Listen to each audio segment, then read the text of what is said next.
Okay, so good morning, everyone, and welcome to this ATTA webinar, our Autism Training and Technical Assistance Project.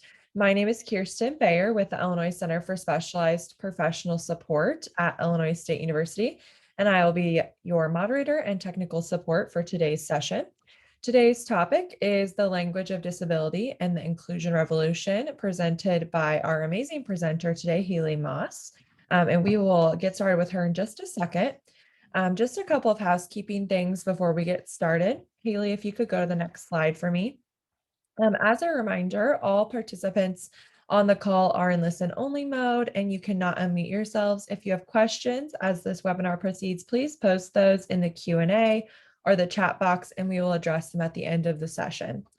And then a reminder that this session is being recorded, and the presentation recording and materials from today will be available on the Autism Training website, and we will put that in the chat momentarily. We also have the slide deck for you today available right now, so you can follow along and download it if you wish. And again, we will put that link to the slide deck in the chat momentarily here. And the slides and the recording will be up on the autism website within 48 hours. So you can look for that there.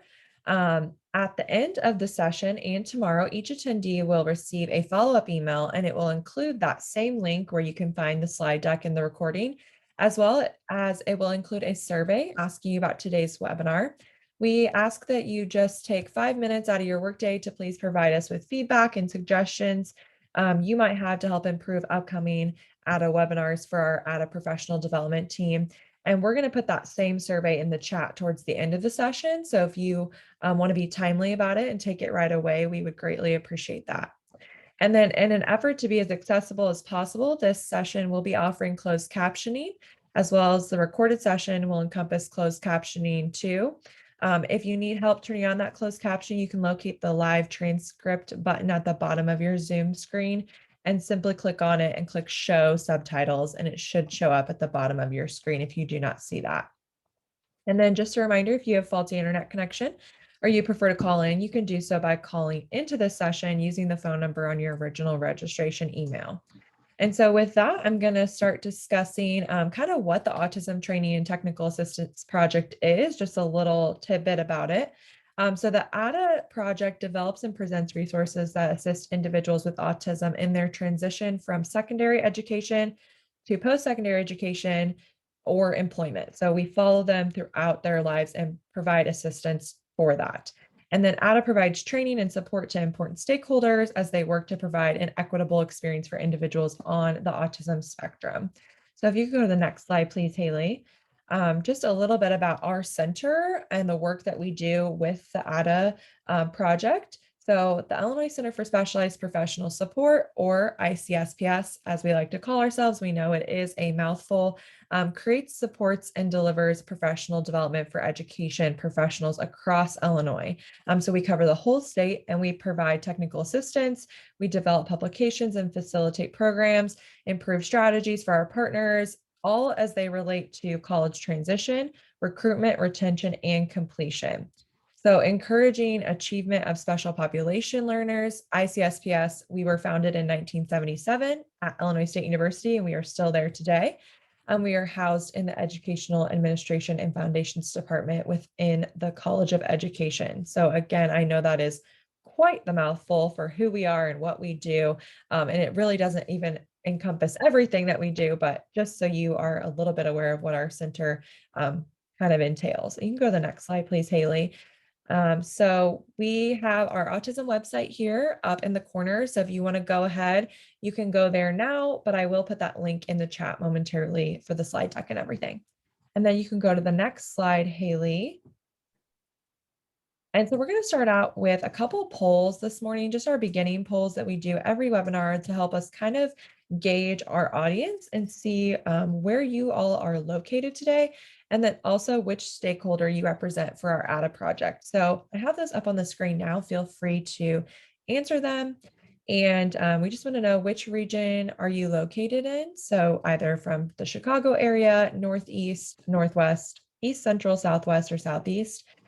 We are joining you from, well, I'm joining you from Central Illinois today. So our center resides in Bloomington Normal. So we are joining you from there. Some of us are still working from home. So I'm joining you from Decatur. Haley, where are you joining us from this morning? I'm joining you all from Miami, Florida. So Awesome. something a little bit different. Yes, a lot warmer weather there. So we are jealous. It's rainy and cloudy here today in Illinois, in Not much central better Illinois at here. least. And Not you can much go ahead. better in South Florida. Oh, well, a good day for a presentation then, so we can all be inside. Go ahead and go to the next slide, Haley, as we're still answering these polls. We have about over half of you have answered, but this next poll, which ATTA stakeholder do you represent? If you represent secondary student, if you're a student or a young adult on the spectrum, post-secondary, if you're a community member, if you are a family member or an employer. So we have about over half of you who have answered. They're still kind of coming in a little bit, but we'll go ahead and end the poll and share the results. So most of you are joining us from Chicago this morning, so welcome. Thank you for joining us. The rest of you are sprinkled across the state. And then for our stakeholders, most of you are from the secondary system, as well as post-secondary or student and young adult. So welcome everyone. Thank you so much for joining us this morning and sharing your time with us. We are really excited to hear from Haley. And Haley, you can go to the next slide, please. Again, my name is Kirsten Bayer. I will be here for support for you all, so please feel free to reach out to me, as well as my director, Amy Julian, is on with us this morning, and my colleague, Brittany Boston. You can find us on the chat, and you can reach out to us directly if you have any issues. And go to the next slide, please, Haley. And I believe this is where you can take it away. So Haley, feel free to introduce yourself. Sure. Thank you so much. And it's wonderful to get to join everybody. Let me actually just close out the little window with the poll that we had earlier. So it's great to meet all of you virtually in this space. My name is Haley Moss. I am an autistic attorney. I am an author and I am an advocate. That's kind of the very short version of who I am. Most of what I get to do in my professional life is I get to talk a lot about disability. I get to talk about neurodiversity and autism in particular. So I was diagnosed with autism when I was 3 years old. So back in the 90s, when things were very, very different.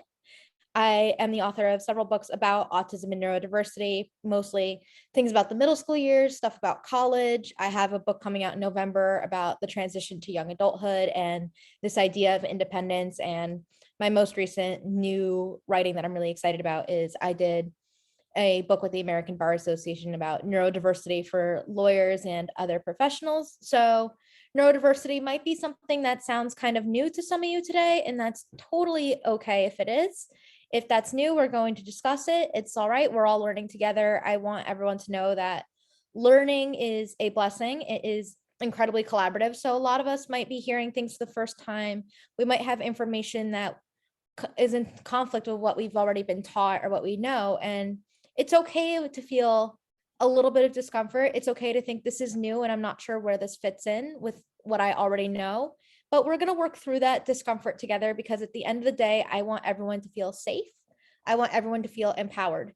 That being said, I know a lot of you are in view only mode. And that being said, I like to make sure that we're as accessible as possible. I know Kirsten touched a little bit on that too. So we have captioning for y'all today, and this is also being recorded. You should have the slide deck available to you if you want to follow along and just listen to what I'm saying, or you want to come back and revisit later. And do whatever you need to do to make today as accessible to you as possible.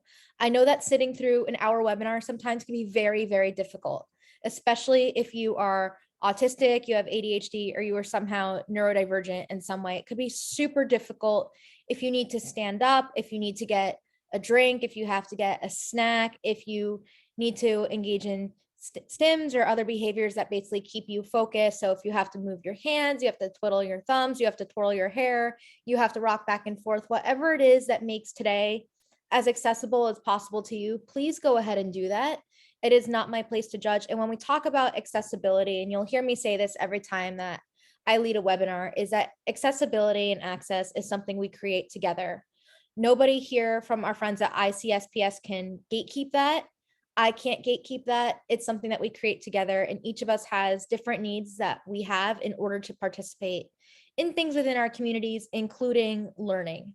So without further ado, I'm excited to get this show on the road. And of course, if you want to continue this conversation or reach out to me offline or out of this little webinar space, all of my information for email and social media is posted. I am extremely online, so you can always get in touch with me whenever you have something that you might not want to throw in the chat or you might not want to say in a more public forum. So that being said, let's get the show on the road today. So today we're going to be talk a lot about disability more broadly. And when we think about disability inclusion, we think about including autistic people, we think about where we're going with our future. I kind of see it as this big 3-step process. And this is kind of going to guide our conversation throughout today. So think of this kind of like our little roadmap of where are we going today. So the 3 main topics we're going to really talk about for our little game plan here is how we can encourage disability conversations, because we all know that sometimes disability can be a very awkward thing to talk about. I know that there are plenty of self-advocates who might be in the room and think that, well, my autism isn't a disability, it's a difference. And then there are people who might think it's incredibly disabling, or people who feel a mixture of a little bit of both. Or you might also have a co-occurring condition, something like ADHD. You might also have a physical disability, a chronic illness, or that might be your identity if you're not autistic. So disability is something that impacts a lot of us. And it's something that having discussions about can be very awkward for many people, particularly the non-disabled and neurotypical people in the room. With that in mind, we're going to be talking about differences. So how are we going to be reframing and rethinking how we talk about disability and how we talk about autism? We think of differences sometimes as bad things. And how do we get out of that mindset where having a different way of viewing the world and experiencing the world around us isn't necessarily the worst thing that can happen to you, that it is just different, whatever that means. And of course, we want to give you something tangible and that seems like very doable once we have this framework and we have a little bit of confidence in having conversations and how we view disability, how we view inclusion, and how we view autism in a broader context. And that is being good allies. So for those of you who are professionals, you are most likely allies. It's just how do we be the best allies that we can to our students, our young people, and each other? And how do we also show solidarity with our autistic colleagues, friends, and loved ones who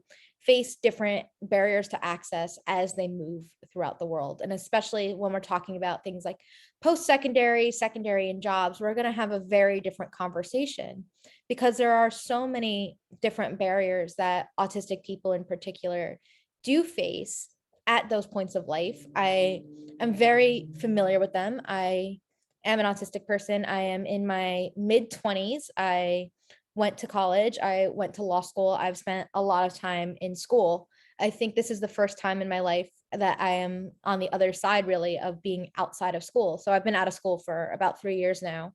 And somehow it's still mind-blowing to me. And actually, I'm still technically in school to an extent because I also get to teach at the college level every once in a while. And I'm an adjunct at a university in Indiana. So I do still spend time with students. I spend time in university settings. And I just think there's so much that we can really think about and do. So that's kind of where we're going today. With that being said, our first thing we're going to be doing is we're going to be talking about encouraging conversations surrounding disability, autism, and neurodiversity. And I think the best way to get started with this kind of conversation is, why do we even feel uncomfortable in the first place? So disability is something that a lot of us feel very uncomfortable with, and especially in a broader diversity and inclusion context is something that I really notice. So I get to work with a lot of wonderful folks in the DEI, diversity, equity, and inclusion space. And disability is the one thing that I see a lot of shying away from. I saw it when I was in law school, and when we talked about diversity, disability was always left out of that equation.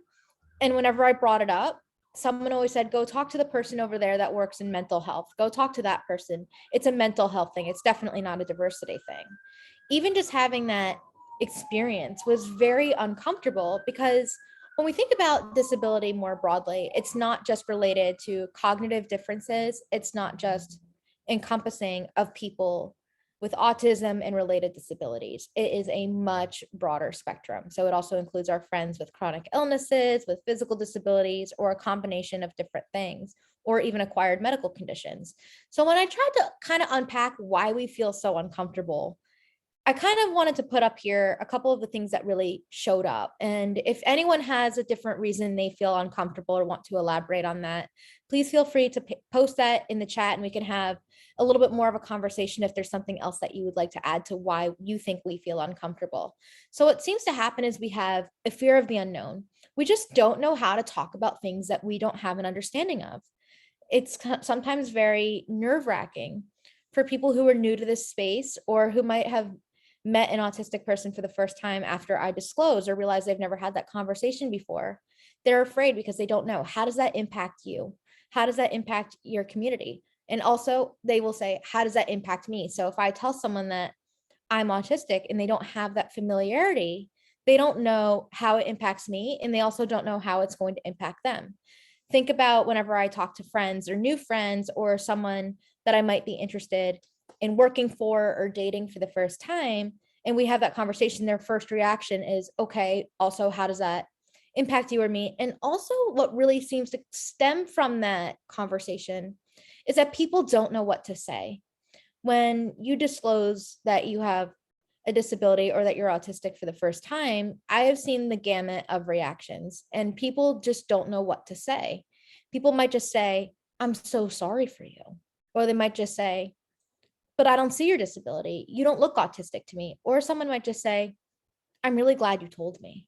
I have heard every single reaction that you can imagine or dream up, and not all of them make me feel warm and fuzzy inside. Every single reaction will give a different reaction from me. I feel uncomfortable when somebody tells me that they don't see my disability. I feel uncomfortable when somebody says, I never would have known, and I feel a form of anger when somebody says, I'm sorry. And when somebody says, how can I support you? Or I'm really glad you told me, I feel validated. So we have this very different range of emotions that all of us feel, not just my feelings, but also your feelings when we have those conversations for the first time, or we just aren't used to having them. We also have this thing that happens in childhood when we encounter people with disabilities and we encounter autistic people or just people who are different than us. Think about probably when you were a little kid and the very first time you might have seen an autistic kid having a meltdown, having a sensory overload in public, or you saw someone in a wheelchair just existing in public for the first time. Chances are an adult told you, don't stare, don't ask questions. You were told right away that disability is a bad thing. You were not told that person was just born differently, or that person might just be having a hard time, or that person might be overwhelmed by the sounds of the rustling leaves outside. You were told that this person is other. You were told not to look at them. You were told essentially not to ask questions. Of course, sometimes it's not always appropriate to ask a stranger questions about things like what happened to you or why are you this way. But sometimes there are also adults who are disabled or are neurodivergent who would be nothing but happy to explain why something is the way it is. And we might say something like, I was born this way, or, it can be really overwhelming outside. And I hear this and that, and there's so many people, and it just causes my system to act differently.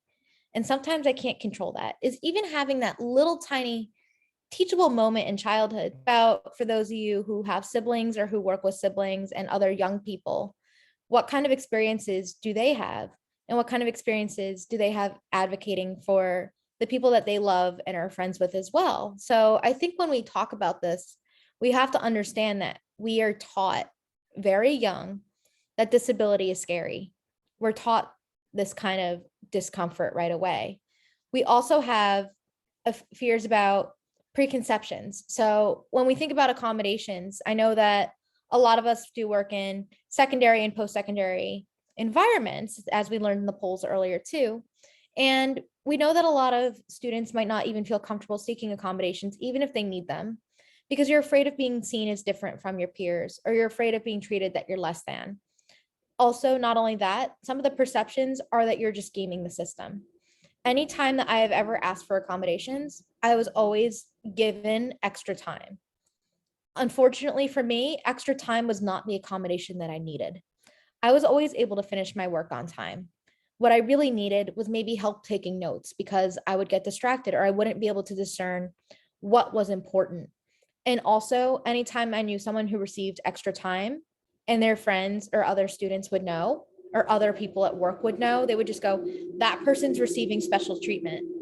That's something that I felt a lot in my last workplace, actually, is that I felt like people would think that I was receiving special treatment because I was allowed to wear headphones to block out some of the sound at work because we had fluorescent lights, and also people were very chatty in my office and it would make me get distracted or unable to focus or just anxious sometimes.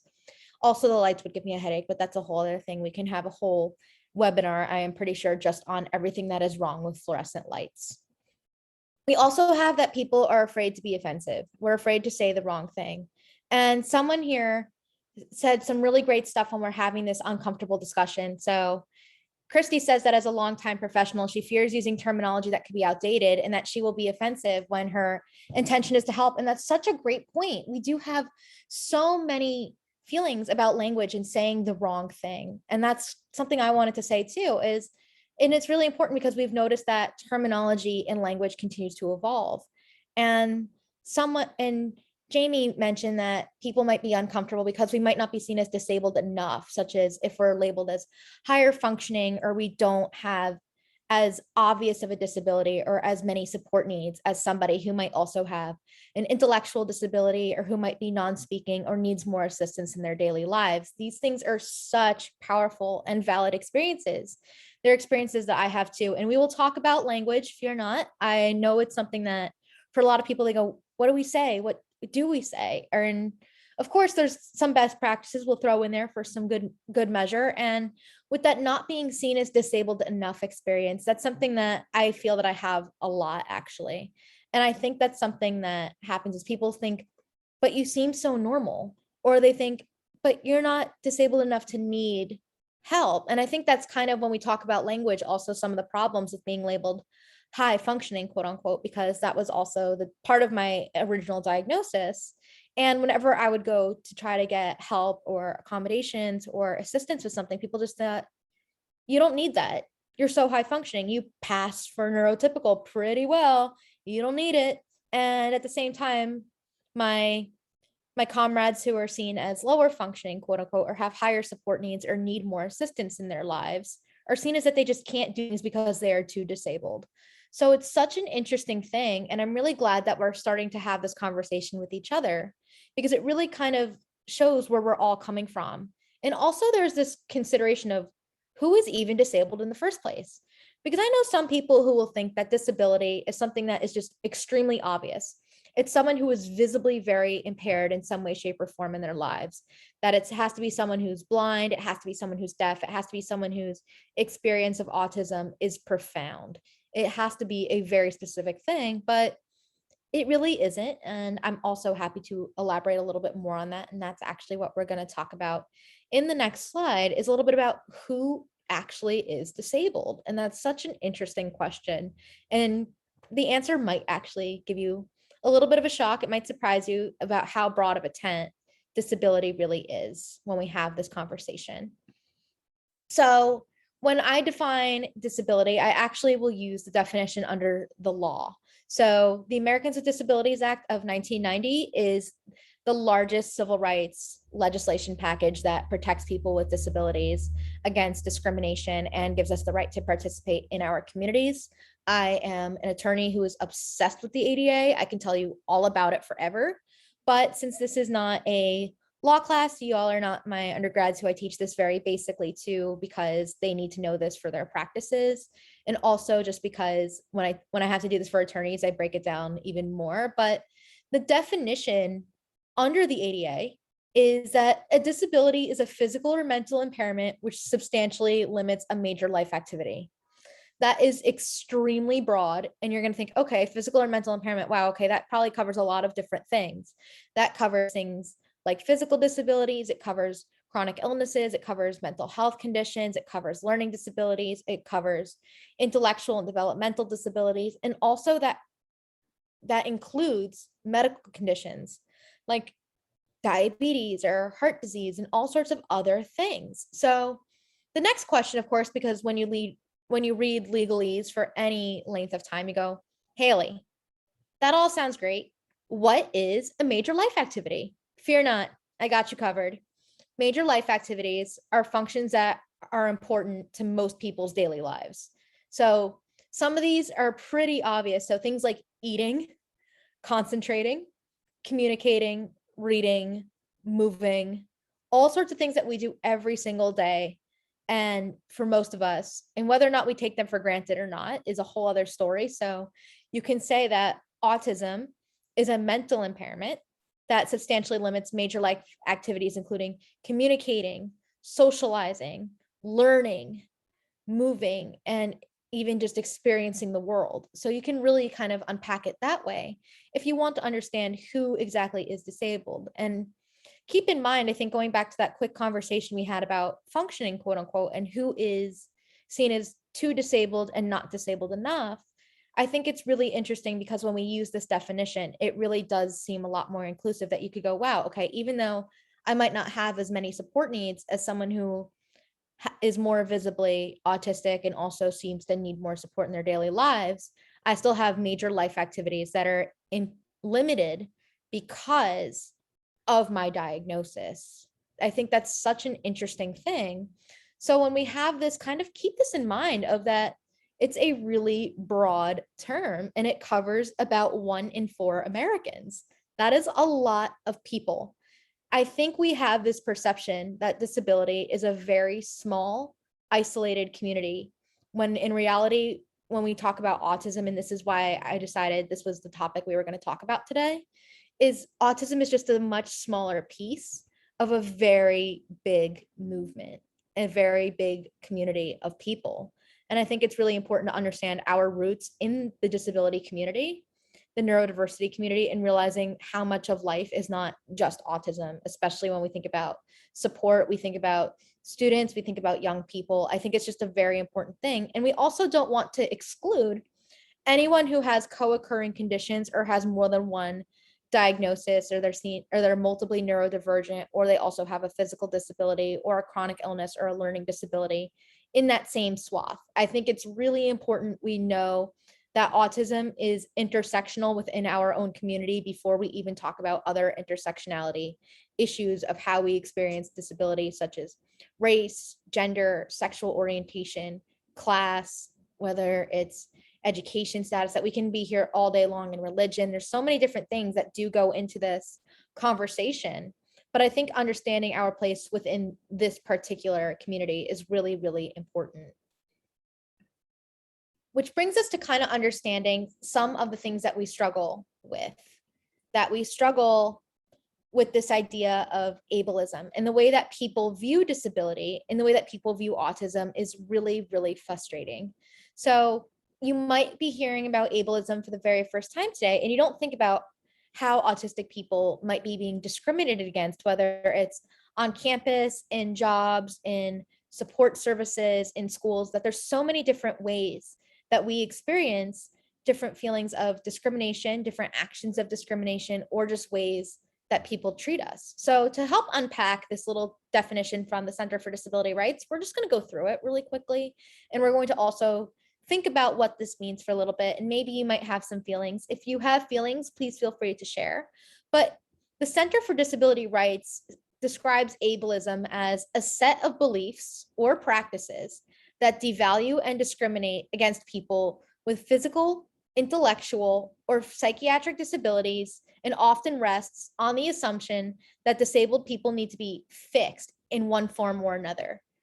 That's really an interesting thought, right? So they're thinking we need to be fixed, that somehow we have to be less disabled, or at least in the case of autism, we have to appear more neurotypical for whatever that reason is. Maybe it's because that's how we're going to gain social acceptance. Maybe that's how we're going to avoid discrimination. Maybe that's just how we're going to somehow not be seen at times as second-class citizens. Sometimes we're just treated as less because of this assumption.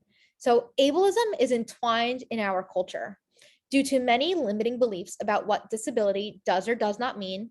That's why we just defined it, how non-disabled people learn to treat people with disabilities. We talked about that a little bit too, and how we are often not included at the table for key decisions. So I want to add a little bit more on that idea of we're not included at the table for key decisions. And I think that's so impactful that that is in this definition in particular of ableism, because think about most other disabilities and medical conditions and things like that when we think about who are the stakeholders in these communities. And I think it's really important that when we were talking about who ICSPS is, they did mention that students and recent graduates and autistic people are indeed stakeholders in this community. And a lot of people actually identified as being self-advocates and part of this. So, but a lot of the times we're not included at the table for key decisions. So that means we don't get to serve on nonprofit boards that make huge decisions about our community, that so often I see people talking about people like me without actually including people like me at the table, or we're just seen as tokens at that table, that we don't really have any decision-making power.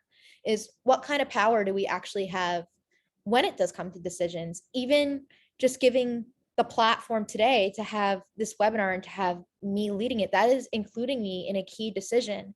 That choosing to include an autistic person to help guide this educational process is a huge decision. And it's not one that I take for granted, as much as I think that, of course, we should be having autistic people talk about autism for professional development purposes. That to me seems like a no-brainer at times, but I'm aware that not every organization that is a no-brainer. And sometimes it takes work to even convince someone that, yes, we are the people who should be leading the conversation about us. And we don't see that with every single disability. So think about when we see commercials and we see all sorts of different things. We see family members, we see professionals, we see people with those specific conditions who are advocating or raising money or trying to advocate for a policy change or in their own lives or being included. And then sometimes when you see the autism conversation in particular, you just see the families, you see the professionals, you see the teachers, and you just don't see the autistic people, because it's assumed either we can't speak for ourselves, we don't want to, or someone might be using alternative and augmentative communication. So AAC devices like typing or iPads or letter boards, or there's so many different ways to communicate. And sometimes we don't get included in our own conversation. And I think that's so important to think about. And Hannah just put in the chat that she is a sign language interpreter and that she sees deaf people left out of decisions that impact them. And this does happen so much more than we realize. And Hannah's absolutely right here, is that how many times, especially as autistic and disabled people, are we in the room and somebody is talking about us right in front of our faces?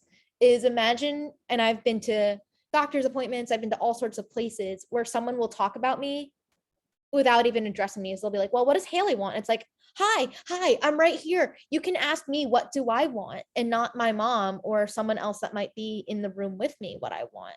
And think about this, especially when we think about students, as we might say right in front of their faces, thinking that they might not understand or that they don't want to participate. We might go, well, what does Haley want? And Haley, of course, is right in the room and right in front listening to this whole thing, but nobody thought to go, Haley, what do you want? And if little Haley over there, me or whoever, can't answer that question or doesn't want to, another adult could say, hey, so-and-so asked you what you want. Do you want to tell them? And if that doesn't happen, then a parent or an educator or someone else who's advocating alongside this person can possibly step in. But addressing the question like you're not in the room is just really frustrating for so many of us. And I think that's really great that we talk about this just a little bit. So in kind of understanding and breaking this down in the simplest ways possible, because that might be a lot of definition, we're going to do a quick little unpacking here. Is that we're thinking about prejudice against people with disabilities that includes stereotypes and discrimination and treating people differently and often negatively because of disability.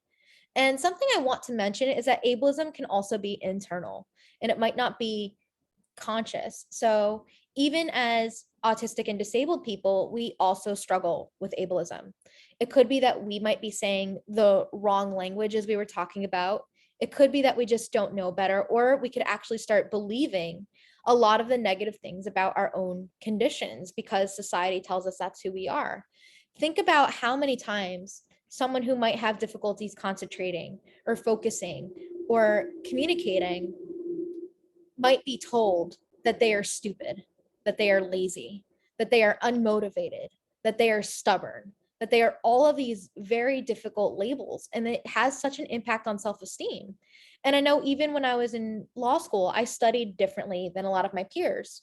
I didn't outline things in the exact same way. And I thought for a while I was just dumb and lazy. And it turns out that isn't true. I'm aware that I'm not dumb and lazy and that I'm a hard worker and that I try to do the best that I can. But it was ingrained in me that I might be dumb and lazy because I was not doing things in that neurotypical expected way. And that's what people thought about neurodivergent people who are really just doing their best and probably working twice as hard to make it through the same material.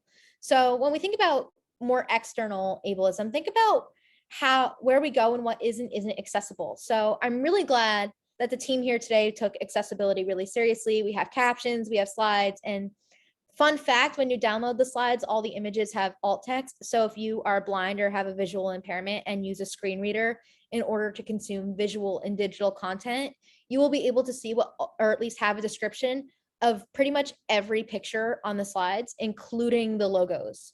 So if you are new here, that is really exciting. And if you did not know that blind people and people with visual impairments can consume visual content by having it described to them by technology, you learned something new today.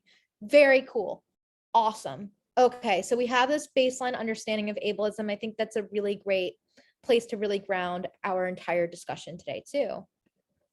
And then I think when we talk about ableism, it's really important to talk about privilege. And I've adapted this list from an article from Everyday Feminism, and of course wanted to kind of run through it, is think about non-disability related challenges we face and who you might be if you are neurotypical or able-bodied, and think about just how you move through the world, as these are things you might not be thinking about, but think about how people aren't going to stare at you because of your disability, is that people aren't going to look at you differently if you're using a mobility aid, or you're having a hard time and your hands are flapping in public, or you're having a meltdown, or anything that makes you very visibly different in a way that is perceived negatively. That people will talk to you with respect and in a typical manner, not like a little kid. It is embarrassing how many times that I'll tell someone I'm autistic and they will talk down to me. I am aware that this happens a lot less only because I have the privilege of higher education and a law degree. And I know that not everybody who has a disability does, because there are so many barriers to access in higher ed. And it's really frustrating to see. But regardless of level of education or perceived intelligence, you should still treat us like people, especially for adults. Talk to us like adults. If you think that we can't understand something or we tell you we can't, you don't have to shy away from talking about adult topics. Just use language that is accessible and easy for anybody to understand. That you might be able to just go somewhere when you get into your car without feeling anxiety. You might not be distracted while driving, and you might not have a physical inability to drive. So think about just how easy it is that you might just go, yeah, so today's webinar is up until about lunchtime for most of us, if you're joining us live today, that you might decide, you know what? I am going to go to get lunch. I'm going to go to the grocery store. I am going to go to a restaurant. I'm going to take my family. Maybe we're just going to go get fast food and we're just going to go drive through and get McDonald's. Like, just think about that for a second, is that you could just go and not think, oh my gosh, I am terrible at parking. I am going to hit somebody. I am scared. My perception of things is a little off. And if my phone buzzes, or if somebody says 3 words to me in the car, or if the radio is too loud, I am not going to be able to get there. Or of course, there's also the physical barriers of cars. And if you're a wheelchair user or having sensory differences, you could really kind of go down this rabbit hole if it's not that you're just like, oh yeah, I'm just going to go get lunch after this webinar today. Wow, okay. And even thinking about this a little bit more, think about not being viewed as a burden to your family because of your disability. I am very lucky that my family never made me feel as if I was a burden, but sometimes we have this feeling inside of us that we are too much, or that we are burdening somebody financially or emotionally. And sometimes family members are not always supportive and might see you that way. That's not my experience, but I know that is a very valid experience for some people. And of course, there's also issues about our lives as adults. So think about how a lot of us just get to decide who we want to spend our lives with and if we want to have families of our own. That imagine being a disabled person who might be relying on benefits such as Medicaid or SSI or SSDI. So those are social security related benefits that you can get as assistance depending on your work situation, your adulthood situation. And sometimes if you get married or if you have kids or if you have a life partner, you might have those disabilities cut or lose them completely because you then have too much in assets or money. That's a whole other topic that we can spend an entire day kind of diving into. And I know for those of you who are young adults or your family members of young adults, benefits is something that comes up very often. And it's also the last kind of frontier when we talk about marriage equality and we have this more social justice lens conversation, as I know a lot of folks believe that marriage equality is for everybody at this point, because obviously through court decisions and whatnot, LGBTQ plus people have the right to marry their partners, but people with disabilities do not have that same right because of this fear about benefits as well. And finally, you could be in control of your own life, that somebody else might not be running the show for you because of a legal arrangement such as a guardianship or conservatorship.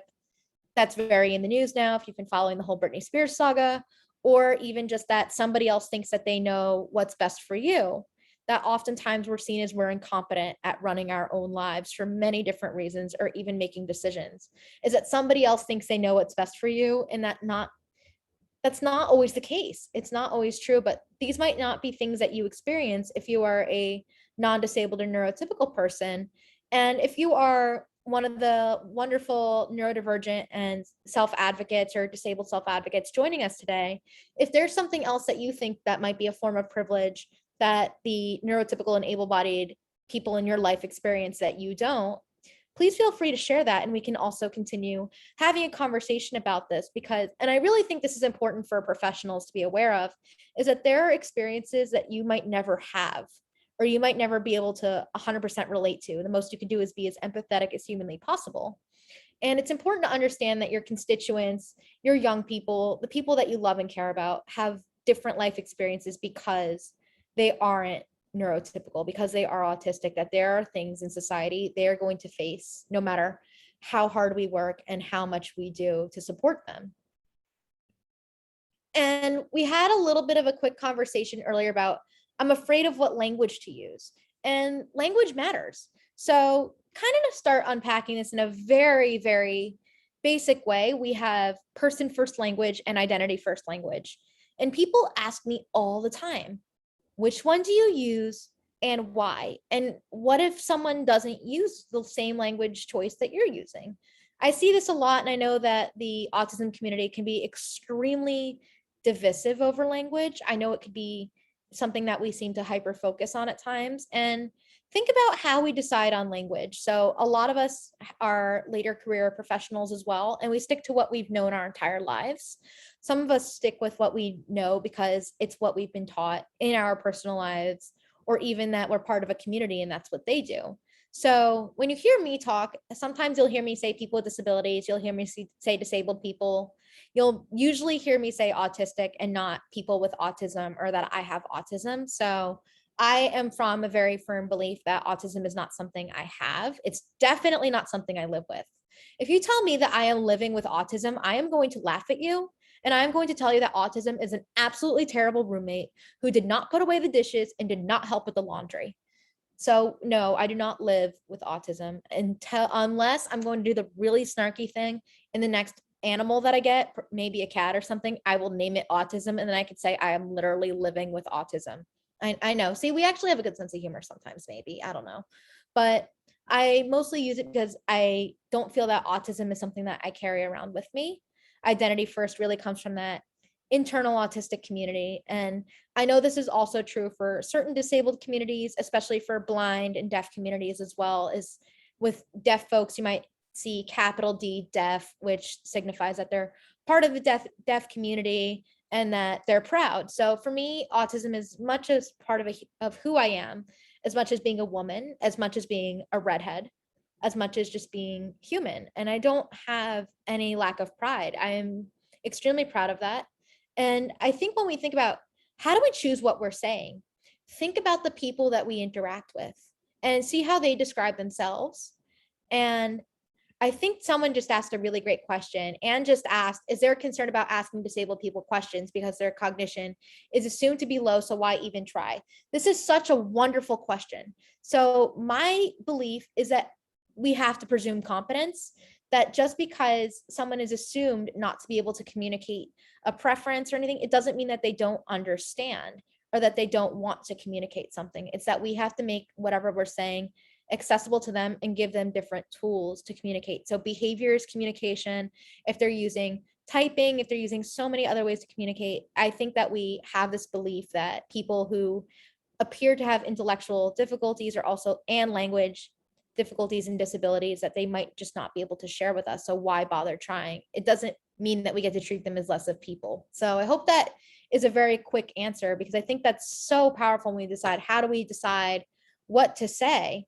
And I think no matter what, if you're able to, always ask somebody their preference on how they describe themselves. Just asking how you describe yourself can be a really great place to start that conversation as well. So someone who asked me how I describe myself, I might just say, I'm Haley, I'm autistic, I'm an attorney, I'm this, I'm a huge fan of Taylor Swift. I might tell you all sorts of different things describing myself. So then you can always honor that person's preferences. If you are still using person first, you're not wrong. I am saying that it is wrong when you tell me, an autistic person who uses something different to describe themselves, that I must be using person first. That is usually kind of that bad place that we go to. If you tell me that I have autism, I am not going to be upset with you. I'm not going to bite your head off. I'm not even going to correct you. I am going to be upset if you're trying to tell me that I am wrong for how I describe myself. And you would be surprised how often professionals will do this. And they might not listen to their constituents and clients on why we describe ourselves the way we do. So I want to talk a bit about self-advocacy. Our next webinar next month will actually be all about empowering self-advocates. But when we think about self-advocacy, having these conversations really opens that door. So self-advocacy is both a set of skills and a movement. So it's really important to understand that it's something that we can teach, and also something that is a movement that empowers people and allows us to take control over our lives. So self-advocacy skills really empower people with disabilities to make choices in their daily lives, no matter how small. So we think self-advocacy is usually just really big decisions.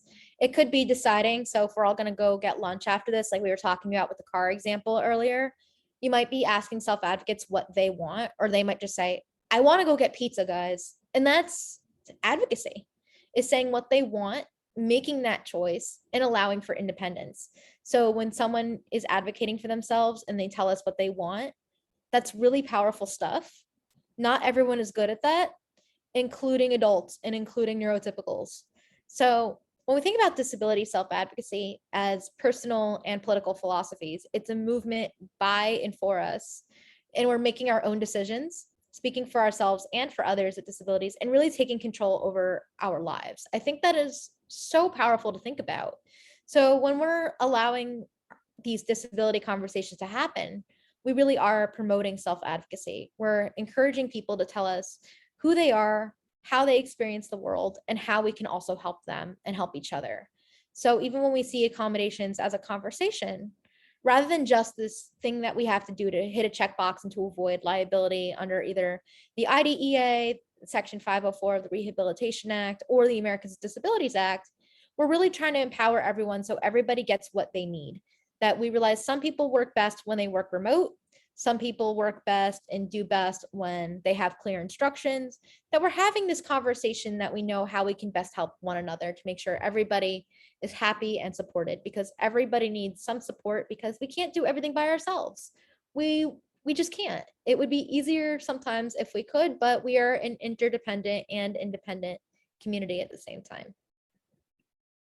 Which brings us to part 2 of our little roadmap. And I know the first part of our roadmap is arguably the longest, so please stay with me, and thank you for listening so far. So we're going to talk about reframing and rethinking differences. And we're going to talk a little bit about neurodiversity as well. So whenever you get to spend time with me in webinars, and we get to spend a little bit of time together over the next few months as well, that you're going to hear me talk a lot about neurodiversity. So to understand neurodiversity, it is a concept where neurological differences and cognitive differences are to be recognized and respected as any other human variation. The plain language version of this, we all have different brains. That is a cool thing. Differences that fall under neurodiversity, or people that are considered neurodivergent primarily, are people who might have autism, ADHD, learning disabilities, Tourette syndrome, intellectual disabilities, and mental health / psychiatric disabilities. I think it's very important that we make sure that when we talk about neurodiversity, it is not just a synonym for autism acceptance. It's just not true. And even when you think about the history of this movement and the people who've coined terms such as neurodivergent, which was coined by an indigenous autistic activist, she made a very big point of saying that psychiatric and mental health disabilities are indeed forms of neurodivergence. So it's very important that we understand that this is an intersectional conversation. And also, we have to know we get to celebrate having different kinds of minds. The world works better when we have different kinds of minds. And I want to know how we can celebrate this. How do we not see being different as the worst thing that's ever happened to us? How do we celebrate having different kinds of minds today and every day? So maybe you are able to solve problems differently. Maybe you're just really proud of yourself or the people that you work with. Maybe you see just how their mind works and the way that they experience the world is wonderful. So I hope that this is something that kind of sparks a little bit of thinking. And someone just asked if TBIs, so traumatic brain injuries, fall under the neurodiversity umbrella, and they do.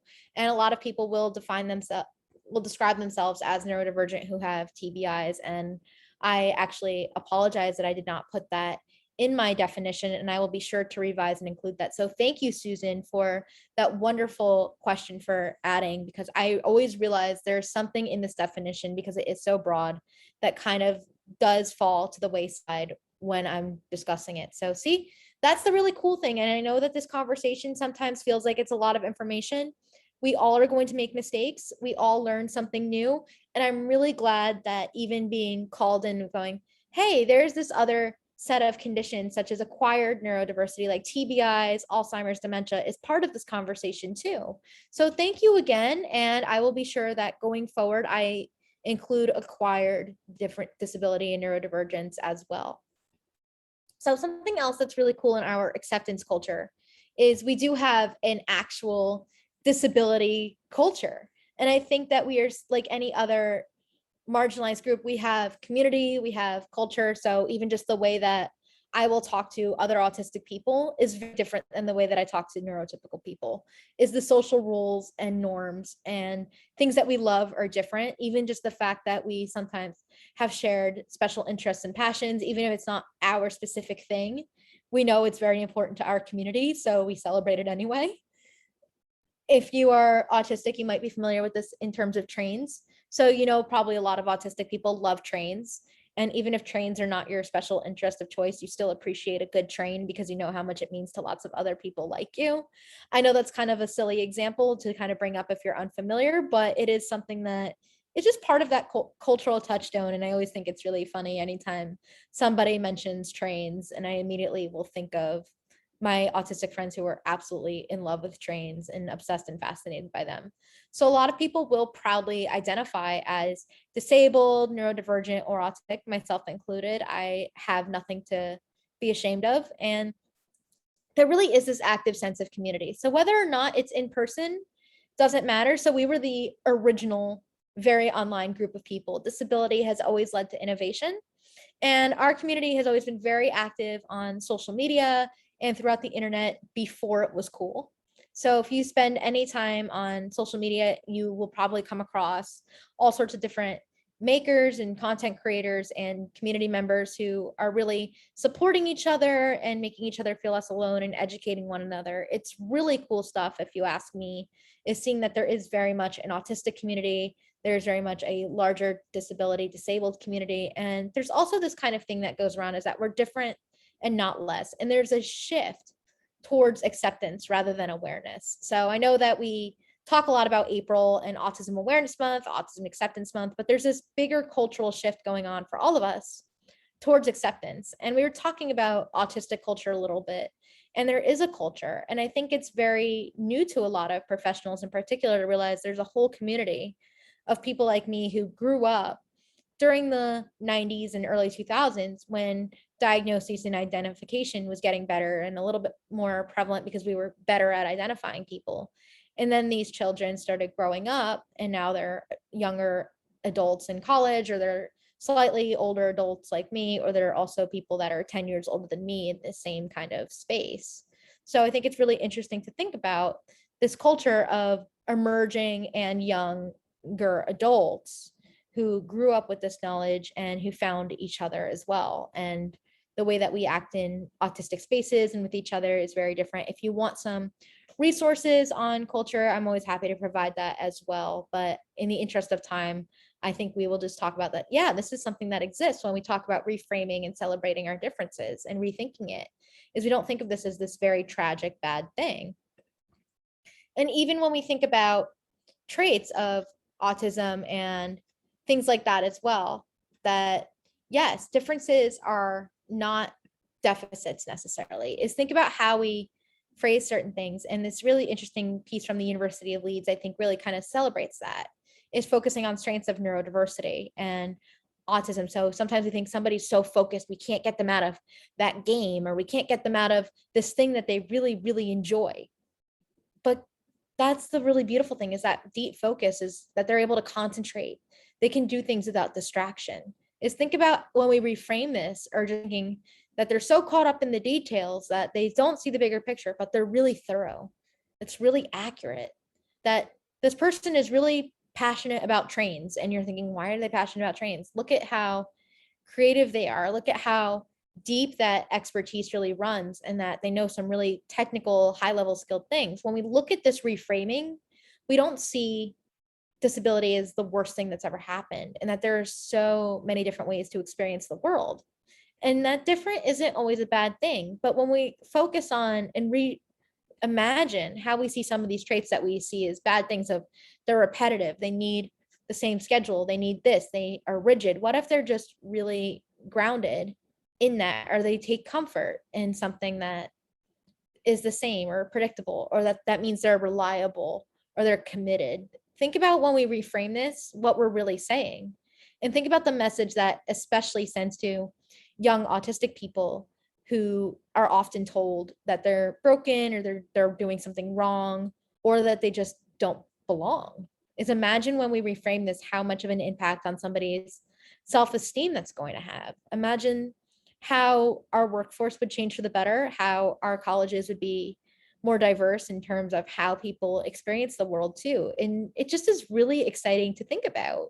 So I challenge you to think about a specific trait of autism or a related condition and try to reframe it. What is the positive there? What is what you would tell your young people when you're trying to make them feel empowered and not feel ashamed of themselves or their diagnostic label?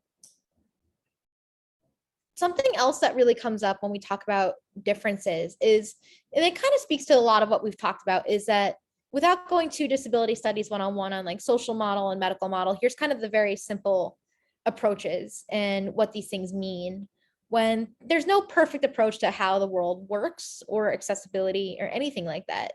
But some barriers in the world are more disabling than any disability or condition itself. And that's what a lot of people with disabilities will tell you.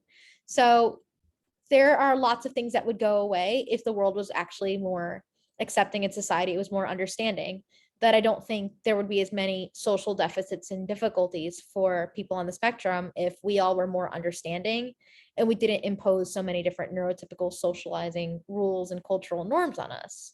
Is imagine how many barriers would really just kind of disappear that way. Or if we actually had ramps and buildings were accessible and we didn't have to fight for that to happen. And the world often views disability as something that needs to be fixed. We talked about this in our discussion of ableism a little bit earlier, but it's okay that some things do need to be fixed or alleviated too. It would be very nice, I think, for a lot of people on the spectrum in particular, if we did not deal with anxiety, right? Like anxiety is hard for anybody. And that would be something that would be nice to manage or be fixed. But there are also traits related to how we experience the world that we might not want to be rid of. So there's no really perfect place that's entirely correct. And even if you do not have a disability, think about how you might feel like you have to fit into a world that's not built for you.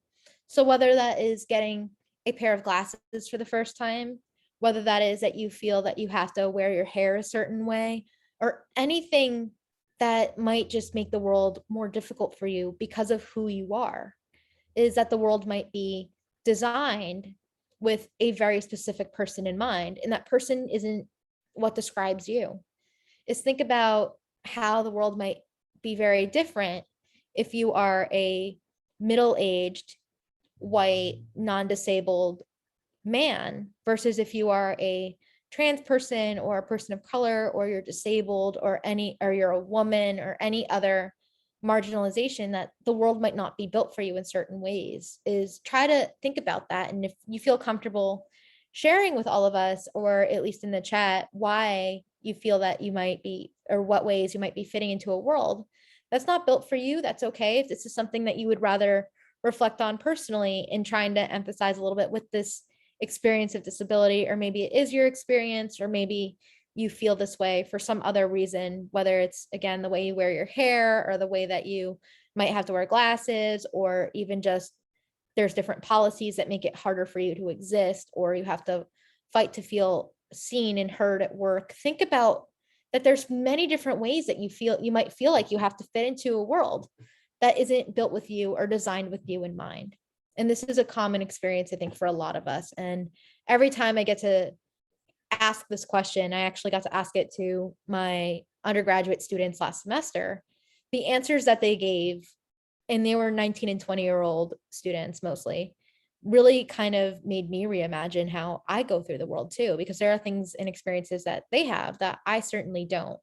So I think this is always a very powerful question to ask. And again, if you don't feel comfortable sharing with the group or sharing with me, that's okay too.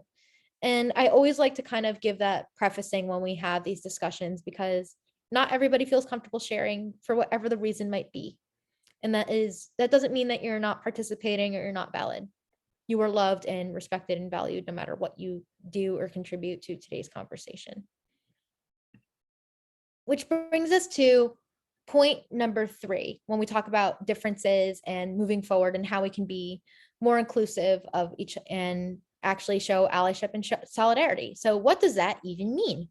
So when we talk about allyship, a lot of us are accomplices and new to this, right? So we might not be people on the spectrum, we might not be disabled ourselves, but we want to be supportive however we can. And this goes back to when we talked about ableism and not being there for key decisions. There's an old saying in the disability rights movement more broadly of nothing about us without us. So that means that we should obviously be part of all discussions surrounding us and policy. And again, you've heard me quote Blair Amani saying learning is a blessing. I absolutely am obsessed with Blair's education. So she is an Instagram educator, and she mostly will talk about all sorts of different social justice issues. And I have learned so much from her over the years. And Blair will say that learning is a blessing. So the fact that we get to learn from people with disabilities that we serve and that we love is such a privilege in of itself, really.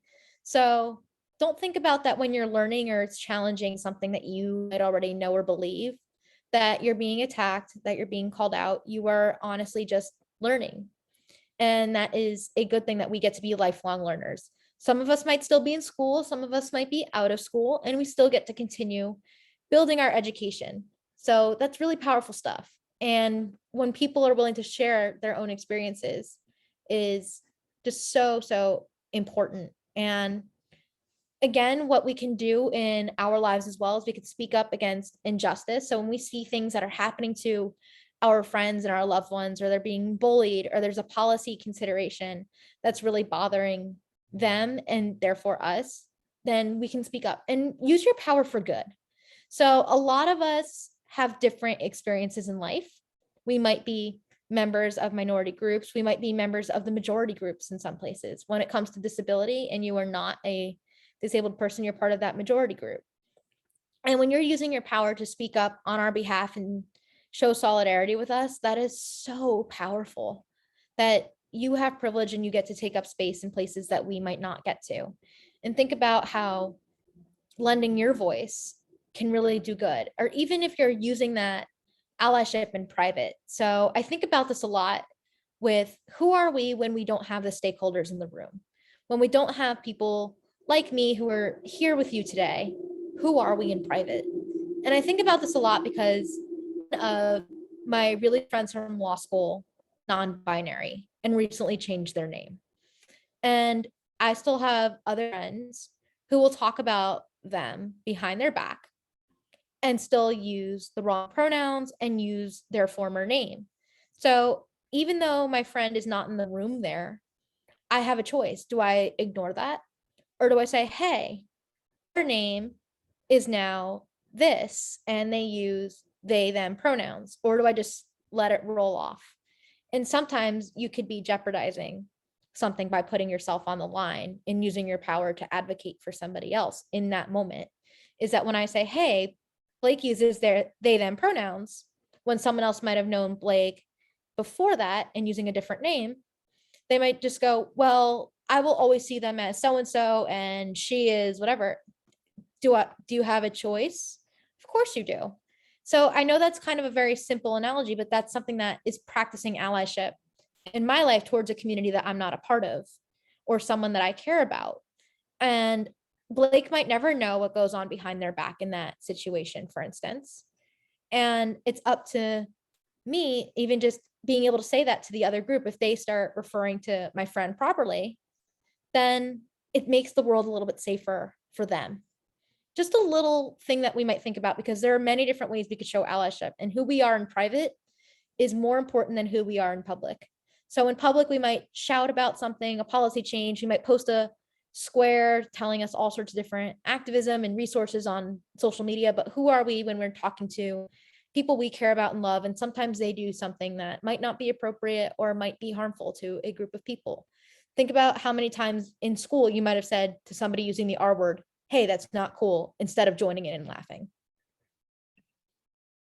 And something that I want to kind of give as our final big note for today's conversation with our showing allyship and solidarity is that how can we be more inclusive no matter what we're doing? And usually I get to talk about this when it comes to workplace, but this is some stuff that I just want to start with just for anybody, so you can have this cute little takeaway for the day. Is think about how when you're open and vulnerable with people that might not have the same power that you do, it encourages them to be open. I always see this at work, and I see this with my students. So when somebody who is perceived as being in authority or position of power is open about their struggles and about the ways that they're different, it encourages everybody else to be open. I had 15 students last semester, and only 2 students received accommodations in my class.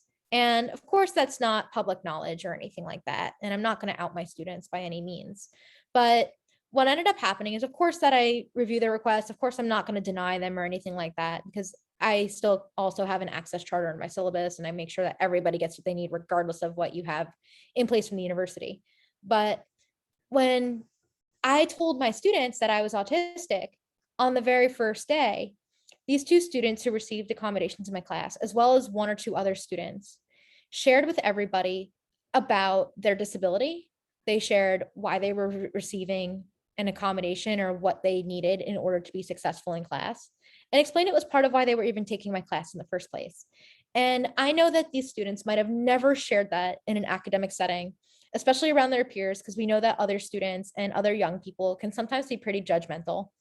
And I know that they felt safe because I put myself out there, and they perceived me as someone who was slightly older than them and considered the professor as someone they could trust and who was very authentic with them.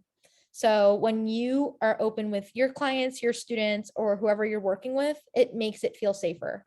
I've seen this with major leaders in law firms and companies. When they share something personal, then the younger people don't feel like it's all on them to have to do it, that they feel safe. And creating safety is one of the best things we can do when we're talking about inclusion. we can also match people to their strengths, and we can celebrate those strengths. So when we try to convince people that they are a stereotype, or we treat them like they're stereotypes, we're not helping anybody. We're just hurting people. So let's just not hurt people and let people do the things that they excel at, the things that they enjoy. And we have a lot of happier, younger, and just self celebrating and self affirming and self loving neurodivergent and disabled people. It just always makes me happy when we see people doing things that they're good at and that they enjoy. We can have open and meaningful communication with each other, so we can open that disability conversation. We can ask people what they need to be successful. We can be glad that they trusted us with something that might seem vulnerable. That when someone tells me that they're having a hard time with whether it's their mental health, or whether it's with executive functioning differences, or that they are struggling to make friends, I'm always glad that somebody tells me. And sometimes being glad and telling them that you're glad that they trusted you is really big. We can also have universal design in everything we do. And for the educators in the room, you can do this in your classrooms and in your lesson planning. It's really, really cool stuff, is to have your environment accessible for everybody, regardless of age, disability, or other factors. And this also goes for products and buildings. So whatever kind of field you're in, there are different ways to make everything accessible and inclusive forever. And of course, please encourage mentorship and leadership, whatever you're doing. I think for me, one of the hardest things as a young adult on the spectrum is that there's a lack of mentorship. I am a small business owner. I've been a private law firm attorney, and I felt like I've also struggled to find good mentors. And also just getting opportunities to lead in some way, whether it's a training, whether it's recruiting, whether it's making sure that we can hold an executive board position in a nonprofit or a student org, whatever it might be, that giving us those opportunities to succeed, and if we want them, of course, it's so powerful. And not just assuming because we're in the door, that's just enough. And it's not just enough. And of course, every single person is an individual. And I think about mentorship and leadership, even just being here today, as we talked a lot about key decision making, and being able to have this conversation with all of you is incredibly powerful for me.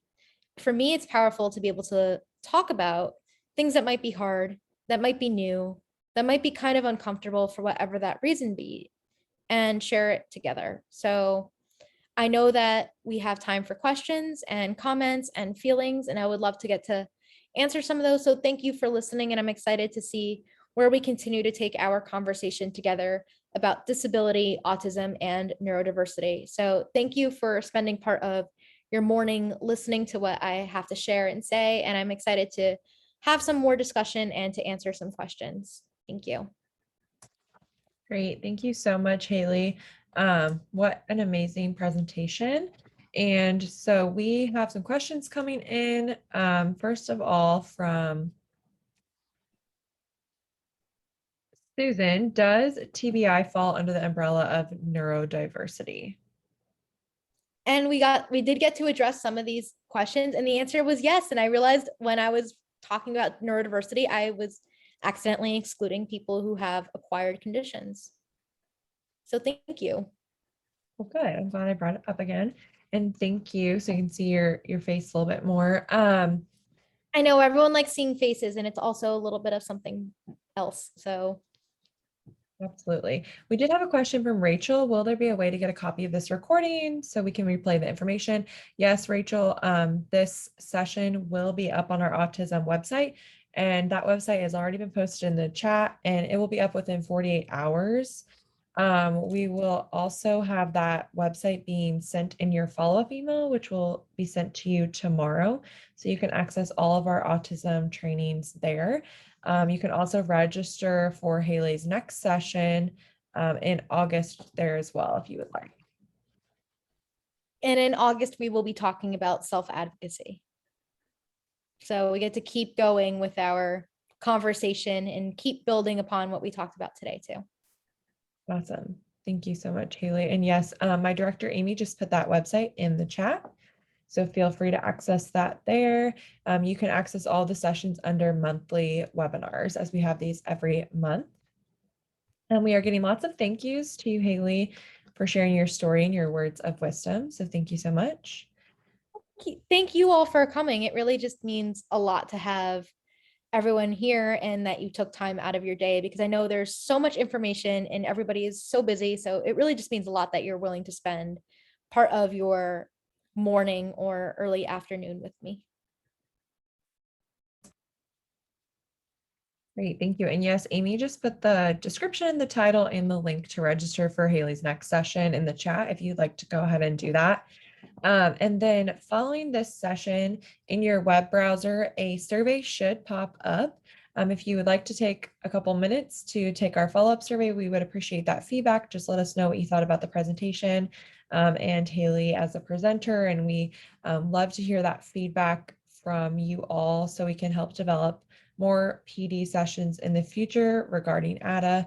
And also that same survey will be in your follow-up email tomorrow if you'd like to access that then. And then I don't see any other questions coming through, Haley. Do you?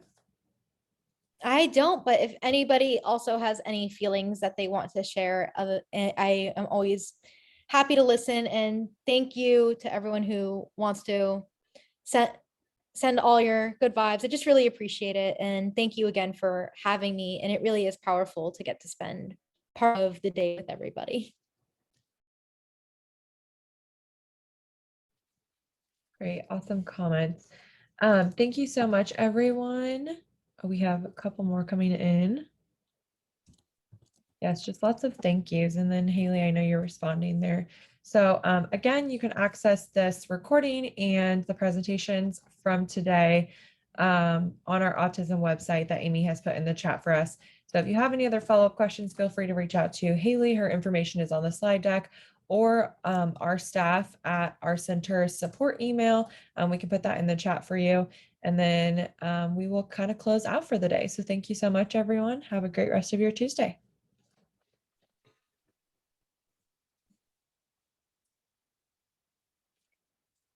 Leslie has a question. Is the advocacy presentation appropriate for educators, Haley? I think so. So whenever I talk about self-advocacy, I want it to be as inclusive and open to everyone. So whether you're a self-advocate, you're a parent, you're an employer, or an educator, you should be able to get something to help teach students and young people, and even yourself, a little bit of self-advocacy for everybody. So I think that's just kind of the approach that I like to take when we do have presentations. I like to see it as everybody should be able to get something out of it. I don't want to just alienate any group of builders in this conversation. I just love all of you. Awesome. Thank you, Haley. All right. Well, thank you so much, everyone. No other questions that I see. Thank you so much, Haley, for your time today. Everyone have a great rest of your Tuesday, and we will see you in August. Sounds good.